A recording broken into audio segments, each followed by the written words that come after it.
Sanjeev and I are on the final leg of our Scotland versus England adventure. The wars of Scottish independence were a long and convoluted affair, but they ended with the Treaty of Berwick, signed here at Berwick-upon-Tweed, England, in 1357. You got to admit, it's got a nice ring to it, hasn't it? People's Republic of Jockistan. And you know the old saying, if you love someone, set them free. And we love you, Jocks. Off you go. I mean, England and Scotland is like a long-term relationship, and the thing about an old couple who've been together years is that you start to finish each other's sentences, don't you? I know that when I meet a Scotsman and he says, "Why don't you?" I know he's going to say to me, "Fuck off, you English bastard." Berwick-upon-Tweed, since the early 1300s, was always the golden goose with a thriving wool industry.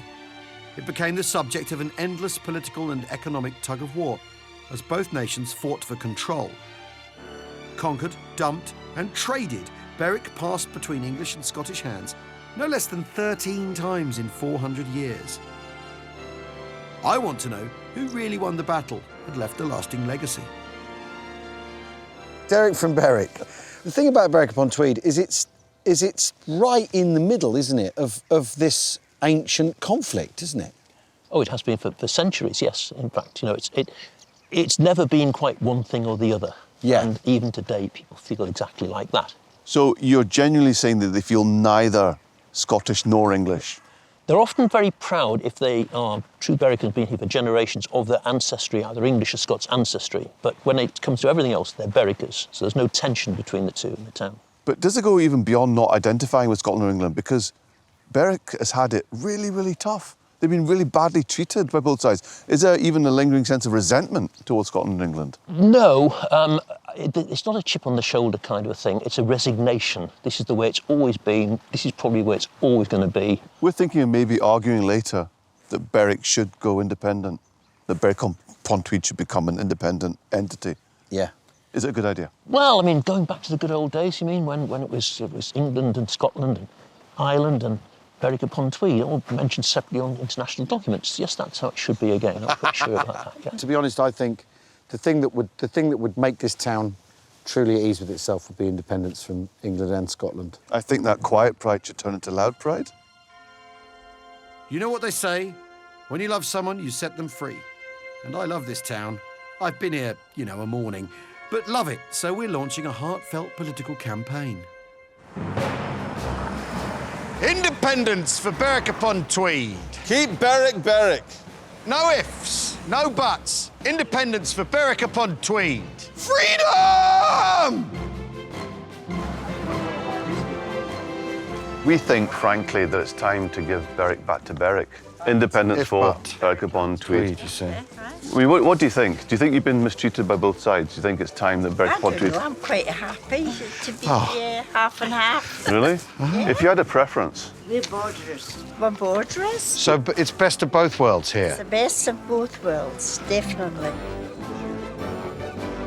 We think that Berwick might be better off being independent. Nah, I don't think so. You don't think so? Straight to it? OK, why not? Well, I think we should all stick together more. We're Great Britain for a reason. OK. You know? Do you feel more Scottish or more English? I think most of all I would like it to belong to Scotland. Oh, right, OK. And that's because, why? Because Scottish people are, what's the word, better? Well, we've got a question for you. Do you feel more Scottish or more English? I would say more English than Scottish. Right, I OK. would say so. Okay. Well, so we were wondering whether it might actually be time for Berwick to go its own way and be independent of England and Scotland. Maybes. Maybes? Maybes. Independence for Berwick-upon-Tweed. If but. It's the only way. So what we think is that it's time for independence for Berwick-upon-Tweed. What do you think? What do you think to that? I think that's a good idea because it suits Scotland for us to be in it, and then it suits England at some points for us to be in England. We need to make their mind up. You could be the Monaco of the North Sea. You could have millionaires flying in their helicopters coming to your shop. You could sell diamond slippers Yeah. to Richard Branson. Yeah. Can you say to that camera, independence for Berwick-upon-Tweed? Independence for Berwick-upon-Tweed. Oh, fantastic. We've done it. One voter at a time. The thing about Berwick-upon-Tweed is it's not exactly a neither-nor place, but it's also not an either-or place, is it? You know what I mean? Yeah, it's such a unique place geographically and strategically. If you flip sides 13 times, it was 13 times, wasn't it? Yeah. That's going to mess with your head, isn't it? If they're lucky, then they've got the good bits of both. If they're unlucky, then they got all the worst, parts. Bits, like children, got all the worst bits of their parents. Despite the wars of Scottish independence, lasting from 1296 to 1357, let's face it, they're still ongoing, fueled in my mind by a very suspect record of our past. Truth or fact? This is the absolute muddy, murky water of the business of history. Because what is history after all? And if there's one conflict from all the ones we've talked about in this series, it's the English versus the Scots, where you're not dealing with history here, you're dealing with stories people are telling about themselves. It's not like England fighting Napoleon, where you can look at it, you can look at the politics and go, understand that. This is about a mythic clash. We might as well be doing Lord of the Rings. You know when they say when you go to Flanders or when you go to the beaches of Dunkirk and Normandy that you feel the serenity? I felt a similar serenity going to Bannockburn, but then you look at the bit that you think was the battlefield and it wasn't. It was behind a housing estate, next to a Lidl.